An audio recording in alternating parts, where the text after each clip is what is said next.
General Bronner, bilisan mo! Marami na mga field commanders mo! Baka umaunahan ka nila na mag-withdraw ang support. Marami tumatawa sa atin. Marami nagpapahay. Bakit? Gawin mo na para hindi magkawalan-wala ng ang forces natin. Mag-withdraw ka na! And now, the end is near! Nananawagan tayo sa ating mga kapulisan. Maraming salamat po sa inyong lahat. Dahil alam namin, makikinig kayo sa taong bayan. At alam namin na hindi kayo magsisilbi sa isang bangag na presidente. Kahit anong paliwanag ni Auntie Claire, hindi niya na ito mai-deny dahil mismong kapatid niya na ang nagsabi na bangag ang kanyang kapatid, bangag ang ating presidente. Kaya ako'y nananawagan sa mga kapulisan na nakapaligid dito. Alam ko na kayo po ay sumusunod lamang sa utos ng inyong mga nasa taas. Kami po ay ganun din, nagpapasalamat sa inyo. Tayo ay kampi-kampi dito. Hindi ang gobyerno ang kaaway namin, kung hindi ang isang bangag na presidente. Kaya sana po sama-sama tayo. At ito ay ating panawagan. Bababa na yan! Bababa na yan! Bababa na yan! Pero bago po tayo magpatuloy, gusto ko lang ipakilala yung isa sa ating Banaderos vlogger na si Jay Ibarra. Jay, bati ka naman. Binabati ko kayo lahat dito. At binabati ko rin si Marcos Jr. Putang ina mo, buwaba ka na. Kasama mo, yung kasama mo nga adik. Salamat. Idol! Kala ko bawal magpura. Hindi ingatan ko nga magpura eh. Anyway, yun lamang po. Ako nagpapasalamat sa lahat ng organizer nito. Alam nyo, napakahirap po na mag-organize ng mga ganitong pagtitipon dahil alam niyo naman, kaliwat kanan ang pananakot ng gobyerno. Kaliwat kanan ang demanda. Tulad ko po, kaliwat kanan ang demanda ko po, pero tanda lang natin, kahit ano pa yan, harapin natin yan. Kaya ako'y nagpapasalamat din sa ating mga husgado dahil tinitingnan nila ng tama. Dismiss na po ang kaso ko kay Trillanes. Dismiss na po ang kaso ko kay Torre. Yung 4 na kaso ko kay Zaldico, mukha namang madidismiss na rin dahil ayaw na umuwi. Isa na lang, kay Ontiveros na lang. Pero okay lang yan. Dahil alam naman natin, nasa katotohanan tayo, hindi tayo nagsisinungaling, hindi tayo gumagawa ng kwento, tayo ay para sa bayan lang at alam natin naman na madidismiss yan. Gayunpaman, tayo po'y nagpapasalamat sa lahat po ng mga kasama natin dito, lalong-lalo na sa mga retired general. Napakahirap po sa kanila tumayo dahil siguradong kaliwat kanan ang pag-uusig sa kanila, pero nanindigan sila sa ating bayan. Alam niyo po, ito lamang po pag pinapanood natin yung mga history na movie natin sa Pilipinas. Di ba ho, nakita natin ang pinagdaanan ng mga bayani natin. Ngayon po, napakahirap maghanap ng bayani. At dahil ngayon, nagginawa na po, ako po, alam niyo po ako, nagalit po ako sa mga Marcos. Mula simula, kahit po kay Senator Jaime, ngunit nagpapasalamat tayo kay Senator Jaime na ginawa niya ang isang matinding sakripisyo na ilaglag ang kapatid niya at sabihin ang katotohanan. Maraming salamat, Senator Jaime. Para sa bayan, tuloy-tuloy natin itong ipaglaban. At alam nyo, marami tayong balita na talagang unti-unti na nag-withdraw ng support ang ating mga uniform personnel. Alam nyo po, lagi nyo lang tatandaan at huwag kakalimutan. Sabi nga nila, yung pag-amin daw ni Zaldico ay timing, tiniming daw ni Zaldico. Hindi po ako naniniwala doon. Ang nag-timing po nito ay walang iba kundi ang Panginoon. nagsalita si Marcos na 5,500 ang flood control project na success niya. Kinabukasan, binagyo at bumuha. Panginoon na po ang nagigising sa bawat Pilipino. Kaya nga po, patuloy tayo. Humihingi ako sa inyo ng isang bagay lang. Mapayapa at legal na paraan. Dahil sabi nga nila, sinisisi nilang Iglesia ni Cristo. Bakit daw kasi nyo ninuklok? Bakit nyo pinayagan itong si Marcos na matungtong sa pagiging presidente? Nakalimutan po ata nila ang Romans 13 verse 1 na nagsasabi, submit to the authority, that in all authority, it comes from God. Ang Diyos po ang nagluklok kay Marcos.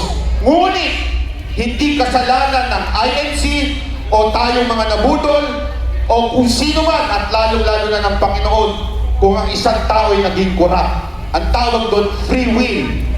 Malayang pumili si Marcos na kesa pagsilbihan kayo at tayo, nagnakaw siya sa ating bayan. Kasalanan niya ito, hindi kasalanan ng mga bumoto. Nagtiwala tayo sa kanya, hindi niya tinupad ito. Kaya napapanahon na para bumaba si Marcos.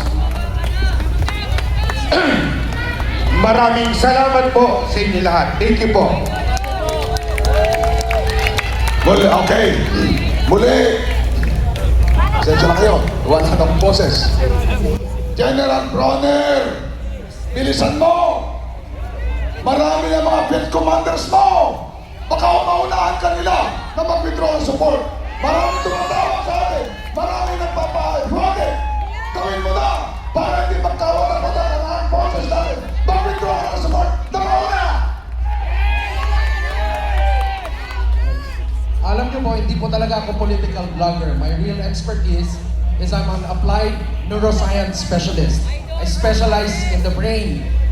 And I could tell you that a drug addict has no place in national leadership. Because if the brain is compromised, it will make the nation vulnerable. And the consequences will be fatal. So mananawagan din po ako kay General Browner. Because we've met several times. General Browner, I know you are a decent man. We've met several times. You've asked me to develop your mental health resilience and brain optimization program in AFP. And you know, General Browner, that an addict is a threat much more to the entire nation. So please, save us from this man. Protect us. It's your responsibility. Secondly po, kasi, alam niyo po sometimes, ang mga ganito, tayong mga Pilipino, after 2 weeks or 1 week, nakakalimutan na agad natin. Tama po ba? Tama ba? So, i-address ko lang po kayo, okay lang? Okay lang. Alright. So guys, alam niyo po sa totoo lang, when I started to write, biglang nakita ko at nabasa ko dun sa mga comments, sabi ng mga tao, sir, ano lang naman ang magagawa namin, ordinaryong tao kami. Wala kaming pera. Pag kami nagsalita, titirahin kami. Dahil powerful sila, mayayaman sila, takot ang mga tao, in other words. Pero alam niyo po ba na itong takot na to is also the same thing that actually feeds corruption in government. Nakuha po ba natin? May corruption dahil takot tayo. Alright?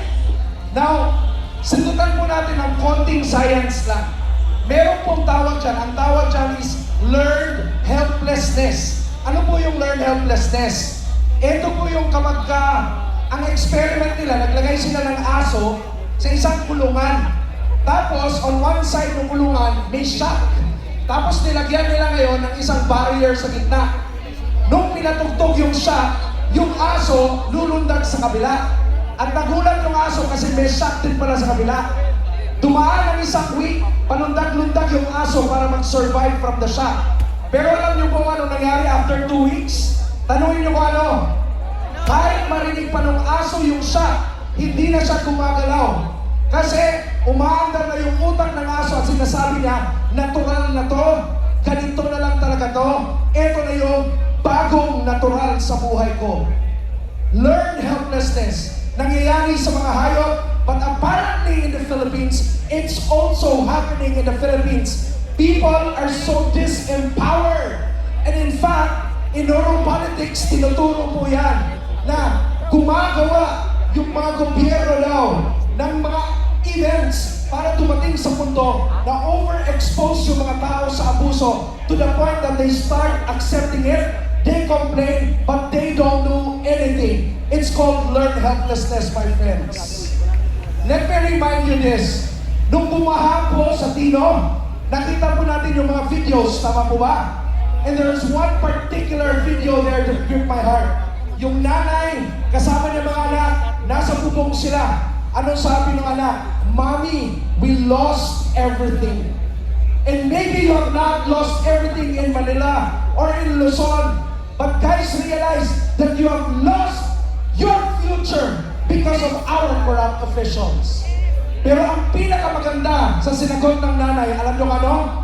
Ang sagot ng nanay, huwag kang mag-alala anak, we will have them back again. Ganon din tayo sa Pilipinas. Dapat para tayong mga nanay na pinapaalala natin ang bawat isa. Yes, ninakaw nila lahat. Yes, ito yung ninapastangan nila tayo. But we will have to make a stand. We will take them back. Are you with me on that?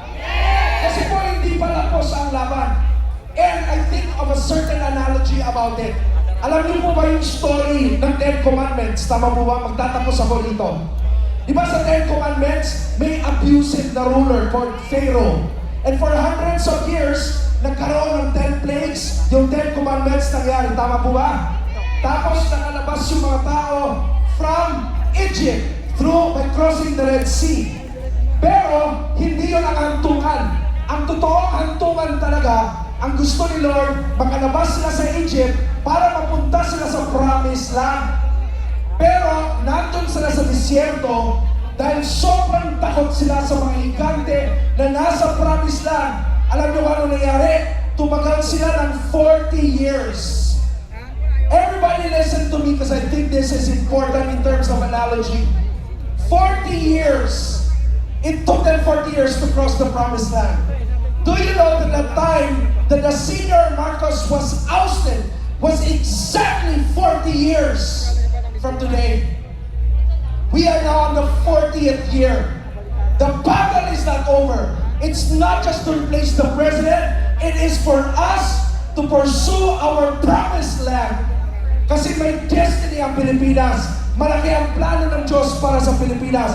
Pero hanggang takot tayong lahat, walang mangyayari sa atin. Kaya bakit sila nag-cross, sabi ni Lord, Joshua 1:9, do not fear, be courageous, for I am with you. Itong mga nangyayari ngayon, si Lord na nagsasabi, I am with you. Ang tanong, are you courageous enough na ipagtuloy ang laban hanggang mapunta natin ang Promised Land? But I tell you, there's going to be giants in the Promised Land. So guys, everybody right now, meron akong gusto ipapagawa sa lahat. Is that okay? Pwede ba tumayo lahat ngayon? Everybody right now. Can we all stand? Yung mga nakaupo, pwede po ba tayong tumayo? Come on, everybody please stand. Just one time. And let's remind ourselves, wala lang sa mga opisyalis natin ang kinabukasan ng Pilipinas, nasa ating mga mamamayan, pero kailangan ang mamamayan matapang, masigasig, not easily swayed. Supposedly dapat tayong lumalaban walang learned helplessness. Are we here? So ipapagawa ako sa inyo ngayon. Is that okay? I want you right now, everybody, to make your loudest, strongest shout. Lahat ng frustration nyo ilabas nyo na.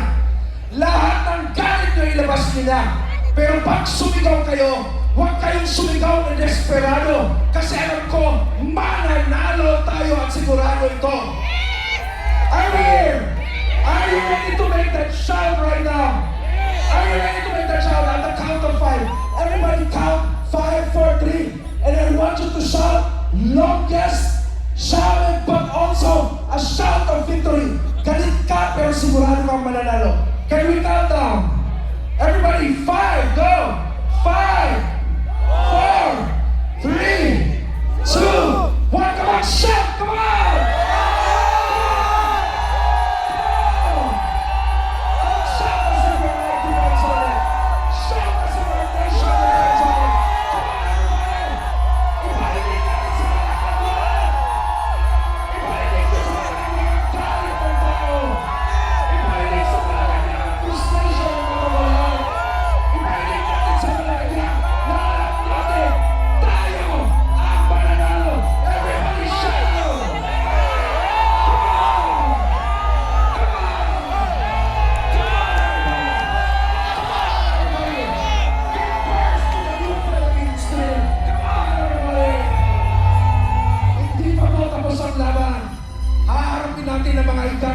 next few days. But let me just remind you one more. God said, do not be afraid, have courage, for I am with you always. God bless you.